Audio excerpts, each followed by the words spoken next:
Okay, this person says, hi, all right, let me just get this straight because I'm sick of everyone acting like this is obvious.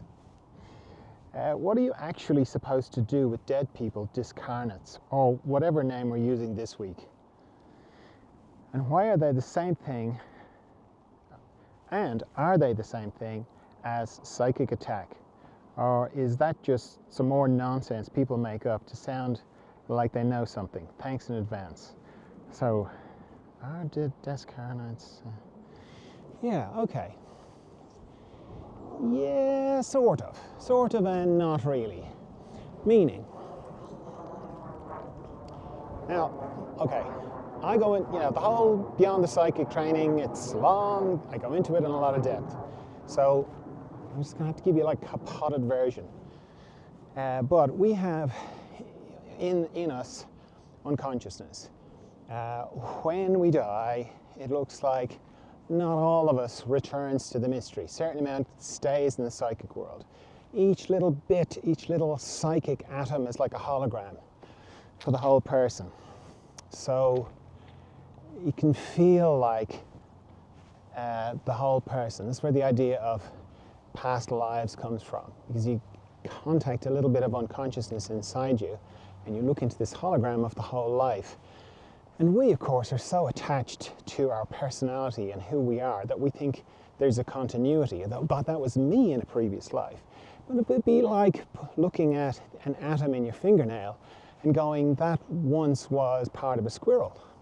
And going, oh, I was a squirrel in a past life because of this atom in my finger. Or maybe that atom used to be in a Roman centurion. So there's, be like, oh, I've got the atom that used to be in a Roman centurion. That means I was a Roman centurion in a past life. We don't do that with the atoms in our body because we kind of know everything is reconstituted. But something similar happens with our unconsciousness, which is inside us, and we're working through it. And it's also, where did that come from? It was made up of all the bits that were left over. So that's been my experience of it. And I've encountered and worked with lots of people who have mostly died and bits of them have been left, and I've helped the bits that have been left to continue on into the mystery. Sometimes those bits get stuck in the psychic space for so long they forget who they were and they become what people call psychic entities, which is just like a conglomeration of lots of little psychic atoms.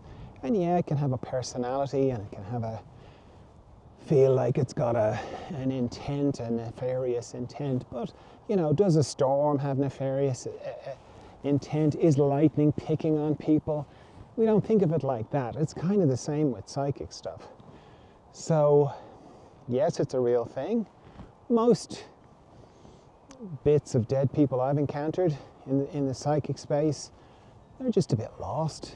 They just want to go home, and it's just a matter of helping them. They're not particularly trying to do anything bad to anybody. So I wouldn't be too concerned about them. I don't think of it in terms of attack there. I mean, there is psychic attack for sure. That is a real thing.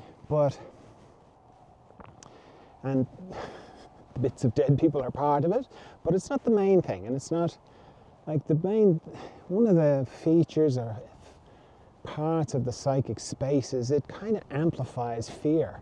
So, you can't really be too afraid of it, or you'll be super afraid of it. Can't harm you, can't do anything in existence, but it can cause you to frighten the pants off yourself, and it can cause you to harm yourself for sure. So it's dangerous in that regard. But other than that, it's not. And really, focus on the mystery. Beyond it all, psychic space is a dual space. It's got good and bad, just like here.